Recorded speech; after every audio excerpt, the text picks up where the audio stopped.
Então, você que está com o seu material aqui, vai lá para a aula 6 agora, página 23. E essa aula tem o título A Bíblia de Jesus.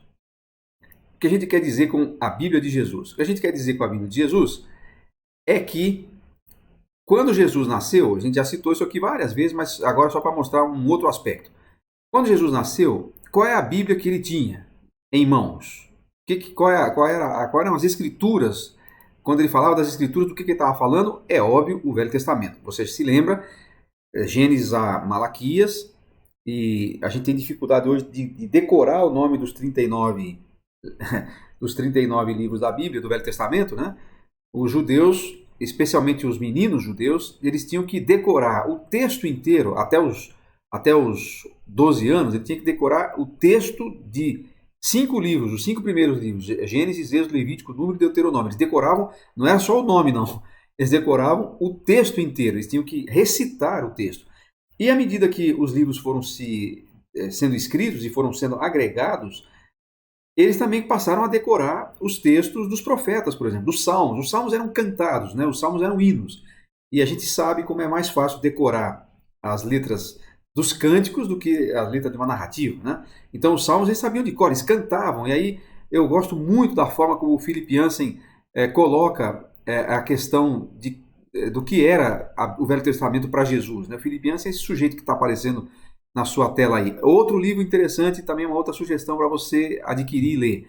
A Bíblia que Jesus lia, é um livro da Editora Vida. Aliás, eu preciso começar a fazer aí um convênio com a Editora Vida, porque eu acabei de citar um livro que era deles e agora estou citando outro aqui, A Bíblia que Jesus lia. Alô, Editora Vida, estamos aí, hein? E além disso, o meu devocional sobre Provérbios e Eclesiastes, ele usa o texto da Bíblia Mensagem, que também é da Editora Vida. Olha só que coisa, né? Deixa eu bater um papo lá com o pessoal. Mas vamos lá. O que é que diz o Philip Yancey a respeito do Velho Testamento? Ele diz o seguinte: quando lemos o Antigo Testamento, essa citação está na sua apostila aí, no seu livro, na página 23. Quando lemos o Antigo Testamento, estamos lendo a Bíblia que Jesus lia e usava. O Velho Testamento, diz ele, trata-se das orações que Jesus fazia, dos poemas que memorizava, dos cânticos que entoava, das histórias de Niná que ouvia quando criança. E aí, essa é uma coisa muito interessante, né? Imagine Maria contando para Jesus as histórias do Velho Testamento, né? Como se ele não soubesse, mas ele precisava saber, porque ele precisou aprender tudo isso. Jesus era Deus, só um parênteses aqui, Jesus é Deus, não é que ele era, ele sempre foi Deus, e quando ele nasceu, homem, Deus, continuou sendo, mas ele teve que passar por todos os processos cognitivos que uma criança normal teve que passar. É um negócio muito maluco isso, né? Mas Jesus, que é o autor do universo, que sustenta todas as coisas pela palavra do seu poder, tudo foi feito por causa dele e para ele. Quando ele nasceu no ventre de Maria, ele teve que aprender a andar, ele teve que aprender a comer, ele teve que aprender a falar como um ser humano. Não é surpreendente a gente pensar nisso, né? O tamanho da importância da redenção e da encarnação?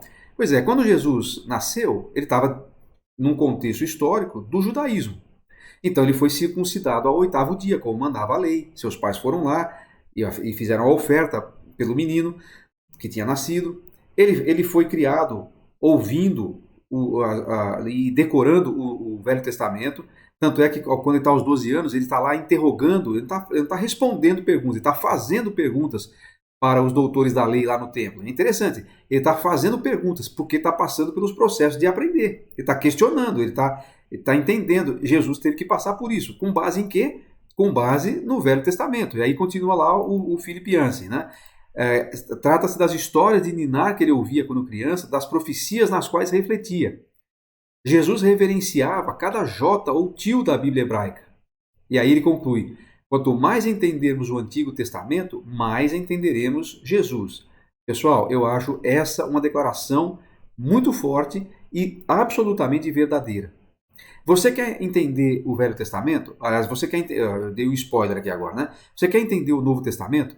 Você quer conhecer a Deus no Novo Testamento? Joia, vamos para o Novo Testamento. Mas nunca se esqueça dessa análise aqui. Se você quer entender Jesus que está no Novo Testamento, e se você quer entender o restante do Novo Testamento, você precisa começar onde tudo começa, lá no Antigo.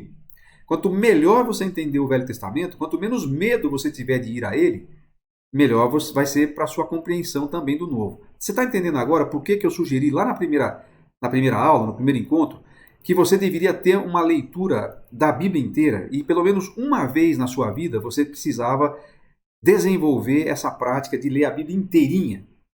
Por que eu falei isso lá? Porque eu quero que quando você vá para as páginas do Novo Testamento, não sou eu que quero, eu só estou querendo eu estou desejando isso para você, na verdade.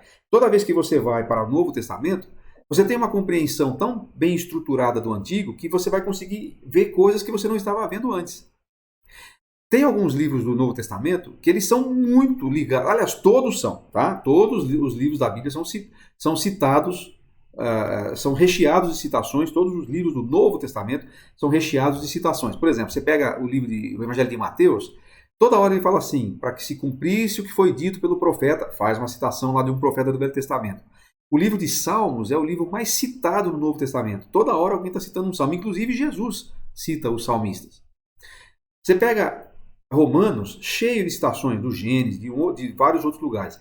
Agora, quando você pega a carta aos Hebreus ela é completamente baseada no Pentateuco, especialmente no livro de Levítico. Porque o autor da carta aos Hebreus está mostrando, por que a carta aos Hebreus foi escrita para judeus que tinham se convertido ao cristianismo, tinham se convertido a Jesus, mas que estavam com uma tendência forte de querer misturar o judaísmo e as cerimônias do Velho Testamento com o Evangelho de Jesus. E o autor vai mostrar que as coisas são novas agora. Agora nós temos uma outra ordem das coisas. E que aquelas coisas do Velho Testamento, especialmente do Pentateuco e mais especificamente de Levítico, aquelas coisas todas eram sombra, eram figuras, eram tipos de Jesus. A gente vai falar sobre o que são tipos, figuras e sombras num encontro mais lá para frente. Mas o que o autor aos Hebreus vai argumentar? Olha, aquilo lá era o sinal. Então você tinha o tabernáculo, você tinha os utensílios que faziam parte da mobília daquele tabernáculo, você tinha os sacrifícios, tudo aquilo tinha um propósito, apontar para Jesus. Agora Jesus veio, aquelas coisas são removidas. Estabelece agora um novo testamento. Agora, quando você vai ler a carta aos Hebreus e não tem uma boa compreensão, principalmente do Pentateuco, a carta aos Hebreus vai fazer muito pouco sentido para você. E você vai deixar de entender coisas muito especiais sobre a pessoa de Jesus, sobre o seu ministério, sobre o seu caráter e sobre a nossa esperança em Jesus. Então, como todo o Novo Testamento se baseia no Velho, não descarte, como fez o herege Marcião lá, não descarte o Velho Testamento. Pelo contrário, ame o Velho Testamento, estude-o e conheça-o, para que assim a sua reflexão e os seus estudos e as conclusões que você vai fazer tenham muito maior sentido. Então, isso faz sentido para você? Você está entendendo a ideia? Você está perdendo aquele medo, talvez, ou aquela má impressão, vou chamar assim, que você talvez tinha do Velho Testamento? É muito difícil, tem muito nome complicado, eu não entendo aquilo que eu estou lendo lá. Eu sei que a distância é grande e que muita coisa, eu leio muita coisa no Velho Testamento que eu não consigo entender. Eu tenho que recorrer a um estudioso ou tenho que pensar em alguma outra coisa, porque tem lugares lá no Velho Testamento que já não estão lá no mapa. Tudo bem, eu sei que não é fácil, mas tem uma narrativa, tem uma história que está sendo contada. Se você pegar o fio da meada, que é a história da redenção, você vai conseguir, e cada vez que você vai lendo o Velho Testamento inteiro, lembra da leitura de uma sentada? Leia uma hora Levítico de uma sentada só. Você vai ficar doido, mas você vai gostar no final. Leia o Velho Testamento inteiro na sua leitura diária, que eu espero que você esteja fazendo. Nós estamos aqui indo para frente, mas sempre lembrando daquele desafio que a gente fez de você começar do Velho Testamento e seguindo. Eu garanto para você, se você fizer a leitura da Bíblia inteira e depois você falar para mim, não ganhei nada com isso, não ajudou na minha compreensão da Bíblia, você pode me procurar e pode cobrar isso de mim. Vai funcionar. Né? E mais agora, eu estou falando de um passo além, não é simplesmente de você ler. Agora vamos começar a falar de algumas coisas que vão ajudar você a entender o Velho Testamento. Tá certo? Então, eu vou te citar agora aqui algumas palavras-chave, algumas questões-chave que vão ajudar você a compreender o Velho Testamento. E especialmente você, na verdade, não só o Velho Testamento, mas compreender a Bíblia como um todo. Olha, há duas coisas fundamentalmente que norteiam toda a narrativa do Velho Testamento, inclusive dos seus profetas. Uma delas é a palavra lei e o conceito de o que é a lei. Bom, quando a Bíblia fala de lei, quando especialmente o Novo Testamento fala da lei, está se referindo mais especificamente aos livros de Moisés, aqueles 5 livros do Pentateuco. Então, lembra que Jesus falou assim, começando de Moisés, ele expôs, indo por todos os profetas, expôs o que constava dele em todas as escrituras. Quem é Moisés? Moisés, o autor do Pentateuco. A expressão lei, às vezes se refere ao conjunto de leis que tem lá, especialmente em Êxodo e Levítico, um pouco em Números, e alguns repetidos em Deuteronômio, mas às vezes, quando fala lei, está se referindo ao Pentateuco como um todo, Gênesis, Êxodo, Levítico, Número e Deuteronômio. Porém, como eu acabei de falar, também tem a ver com aquelas leis e as ordenanças que Deus deu ao povo de Israel para regular a sua vida. Leis sobre tudo, tinha leis comunitárias, leis sociais, leis civis, leis religiosas, leis cerimoniais. A vida do povo de Israel era totalmente regulada, regulamentada pela lei de Moisés, que Deus lhe entregou. Não saiu da cabeça de Moisés. Moisés apenas foi o receptor da lei e ele a transmitiu ao povo e depois fez a cópia, né, para que isso ficasse como um estatuto perpétuo para Israel. Aquelas leis lá serviam sim para regulamentar a vida do povo, já no deserto, depois quando eles entraram na Terra Prometida, é verdade, mas também essa lei e essas ordenanças, elas vão formar aquilo que nós podemos chamar de a base teológica de toda a Bíblia. Por quê? Não é meu propósito falar sobre a lei aqui, nós temos um curso que em breve vai ser feito online também, que chama-se Qual é a Graça da Lei?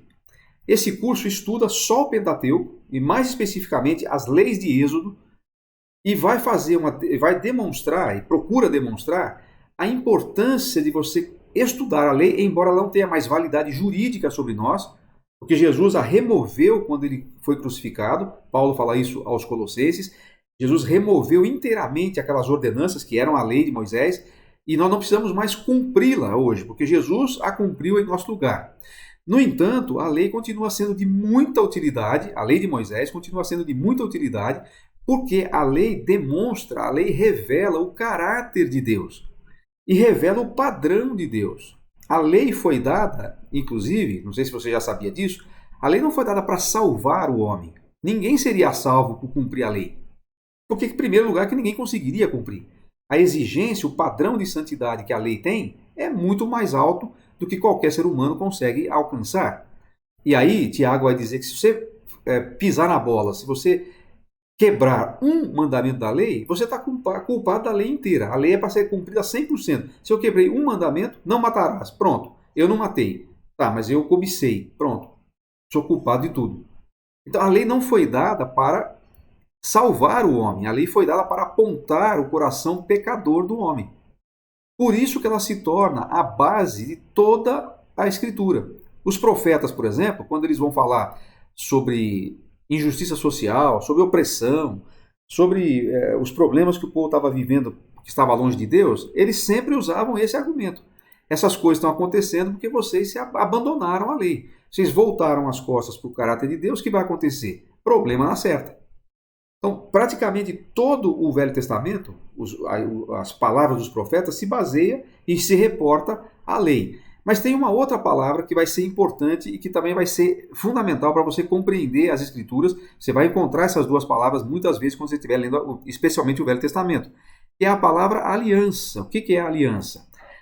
Deus deu a lei, que são essas ordenanças, e fez um trato com o povo de Israel. Qual é o trato? Esse trato ele é primeiramente registrado lá em Deuteronômio 28, 29 e 30, e depois ele é refeito, ele é reconfirmado em outras passagens. Mas se você pegar Deuteronômio 28, 29 e 30, Deus está fazendo um acordo, à semelhança dos acordos que os suzeranos faziam, que os reis da antiguidade faziam, quando eles conquistavam um povo. O que o rei fazia quando ele entrava numa terra estranha e conquistava o povo? Ele fazia um acordo, olha, vocês se rendam a mim, e eu vou garantir proteção contra outros inimigos, vocês vão responder só a mim, pagam o tributo para mim e eu vou dar proteção para vocês e tal.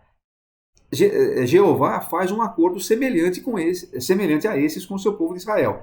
Eu dei a minha lei, leis e ordenanças para regular a vida de vocês. Se vocês cumprirem essa lei, eu vou dar a vocês aquilo que vocês precisam, especialmente numa condição de vida ou numa condição socioeconômica como era deles, um povo especialmente de economia baseada na agricultura e na pecuária e tal. Então era muito importante que eles tivessem gente para trabalhar na lavoura, que houvesse chuva para poder fazer a terra germinar e dar os frutos, e precisavam de proteção contra os inimigos, para que não fossem atacados, e tudo isso Deus prometeu: saúde, prosperidade e produtividade, tanto das mulheres quanto dos animais, porque eles precisavam de gente, precisavam de animais para poder trabalhar e para poder ganhar o seu sustento, e eles precisavam de proteção. Deus disse assim: eu faço tudo isso desde que vocês cumpram a minha lei. Por que a lei e a aliança é a base da mensagem dos profetas? Porque em todo o Velho Testamento, com isso na cabeça, você vai assim ter uma visão mais tranquila para você ler o Velho Testamento que você está lendo agora. Você vai encontrar toda hora o profeta bravo, irado, indignado com o povo, dizendo: vocês quebraram a aliança, vocês quebraram a aliança. Tem gente que fica pensando que é essa aliança aqui, né? Pô, será que ninguém mais estava usando aliança de casamento? Não, é dessa aliança aí que Deus fez. Eu sugiro que você, mesmo que você não leia agora, não agora na hora que você está na aula aqui, mas depois que terminar, mesmo que não for a sua sequência de leitura da Bíblia diária, vai dar uma lida, pelo menos uma passada de olhos em Deuteronômio 28, 29 e 30, você vai entender o que eu estou falando aqui. A lei, as ordenanças que estão em Êxodo, Levítico principalmente, e a aliança, esse acordo que Deus faz com Israel. Esses dois conceitos, eles vão nortear, portanto, praticamente todo o Velho Testamento e vão ser a base teológica de toda a Bíblia, porque a aliança, aliás, a lei que Deus faz, que Deus dá para o povo, embora não foi dada para salvar, foi dado para demonstrar justamente que o homem não é capaz de chegar a Deus por si mesmo. Por isso que Jesus tem que vir. Eu não consigo cumprir a lei.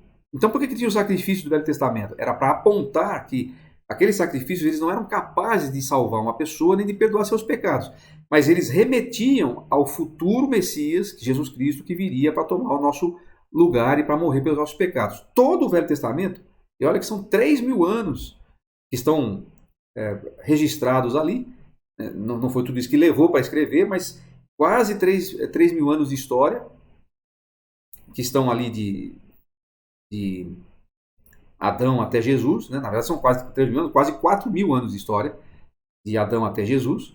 Lembra que nós fizemos aquela tábua cronológica lá? Por que Deus está demorando tanto tempo para se revelar assim em todo o Velho Testamento? Para chegar nisso. Você é pecador, você não consegue se salvar sozinho, você precisa de um Salvador, esse Salvador é Jesus. Essa, resumidamente, é a história do Velho Testamento.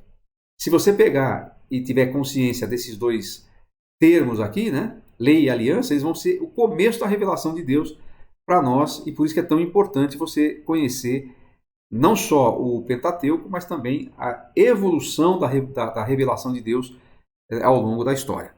Ok? Então, espero que você tenha se convencido da importância de estudar o Velho Testamento e de como é necessário, fundamental para você fazer isso. Por que razão? Porque agora nós vamos fazer aquilo que eu chamo de fazer as conexões. Conexão de quê com o quê?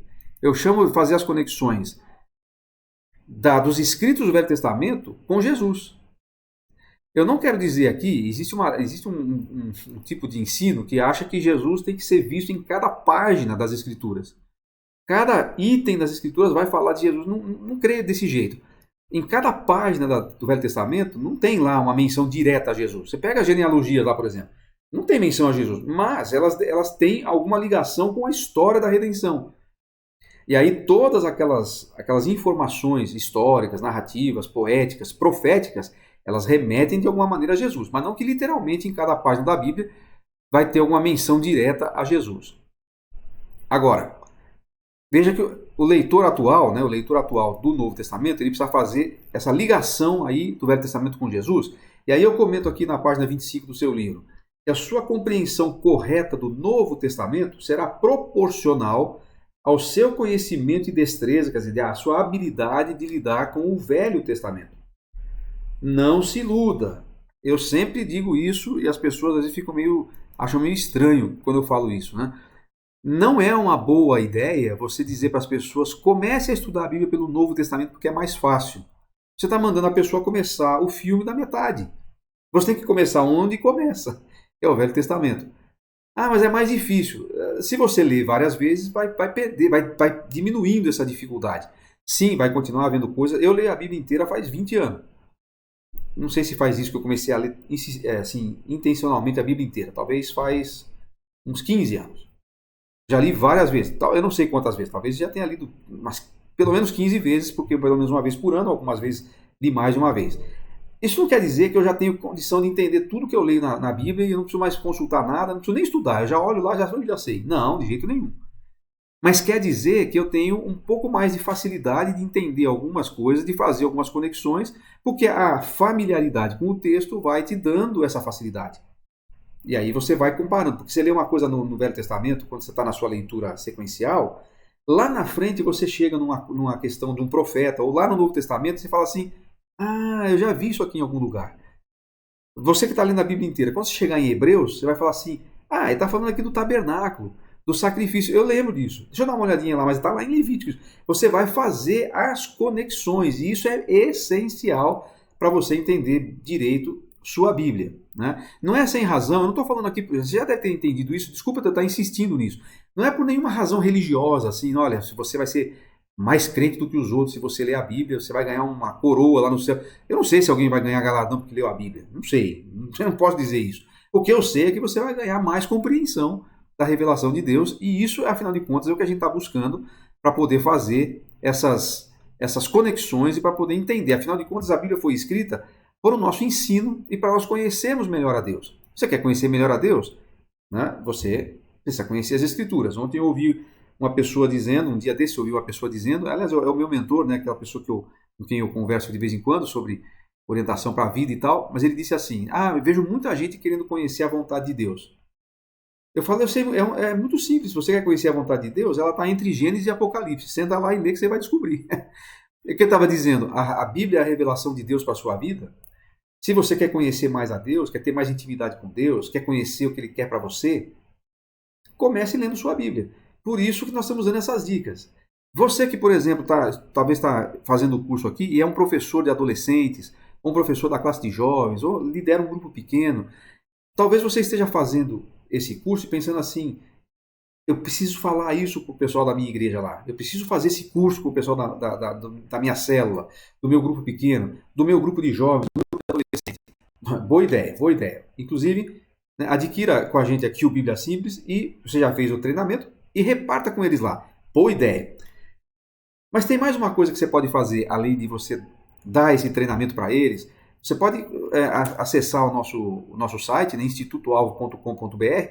Inclusive, para compras acima de 10, você tem desconto. Então, de repente, você pode replicar esse mesmo material. A gente só pede, obviamente, que você não tire cópia do seu material, não imprima, né, porque nós temos os direitos e o Ministério sobrevive com isso. Mas se você quer utilizar isso na sua igreja ou no seu grupo, adquira o material e faça. Mas por que a gente quer fazer isso? Olha, pensando em adolescentes e em jovens, quanto mais cedo eles começarem a entender a Bíblia por si mesmos e a ler a Bíblia por si mesmos, mais tempo eles vão ter para gastar lendo as páginas do Velho e do Novo Testamento, mais revelação de Deus eles vão ter. Eles precisam de referências. As referências deles não podem ser o YouTube. Não estou falando do nosso aqui que nós estamos usando, estou falando você sabe, dos influencers aí do YouTube. Não podem ser os professores ateus que eles têm. Precisa ser a palavra de Deus. Agora, eles precisam aprender a entender e ler a Bíblia por si mesmos. Quando seus filhos forem para a faculdade, quando os jovens da sua igreja forem para a faculdade, eles não vão ter você do lado para você ficar ensinando tudo para eles. Eles vão precisar aprender a comer, a se alimentar biblicamente por si mesmos. Então, ensiná-los esses macetes, olha, a importância de ler a Bíblia inteira, de memorizar textos inteiros, de fazer leitura de uma sentada para você ter uma compreensão melhor. Tudo isso que a gente falou até agora, de conhecer bem o Velho Testamento para conhecer o Novo, isso vai ser de muita utilidade para eles. E eles vão te agradecer um dia por você ter ensinado a eles como se virar por si mesmos. Né? E pode ser que você está fazendo esse curso porque você mesmo quer fazer isso. Para você, para a sua vida pessoal. Olha, estou começando a estudar a Bíblia agora, ou nunca me preocupei muito de estudar. E como é que eu faço? É para você, então, fazer essas conexões todas entre o Velho e o Novo Testamento, porque quanto maior o seu conhecimento, a sua habilidade do Velho Testamento, mais sentido o Novo Testamento fará. Mais você vai conhecer a vontade de Deus e mais perto dele você vai andar. Então nós ficamos por aqui nesse nosso encontro de hoje e você pode então dar uma revisada aí em tudo que a gente falou. Você ainda tem acesso por mais um tempo, você que está inscrito no curso Bíblia Simples, você ainda tem acesso às aulas anteriores, aos encontros anteriores. Eu peço que você, se você não assistiu os 3 primeiros ainda, que você volte e assista os três. É mais ou menos 1 hora cada um. Tira um tempinho, você pode ir parando, né? Mas assista tudo para você ficar em dia com a matéria. E aí nós estamos caminhando já nos próximos encontros. Nós já passamos da metade, hoje era exatamente a metade do curso, né? Subimos 3 capítulos, tivemos o platô do quarto e agora vamos descer para os 5, 6 e 7. E eu espero que você continue empolgado de continuar estudando até o fim. Muito obrigado e a gente se vê em breve.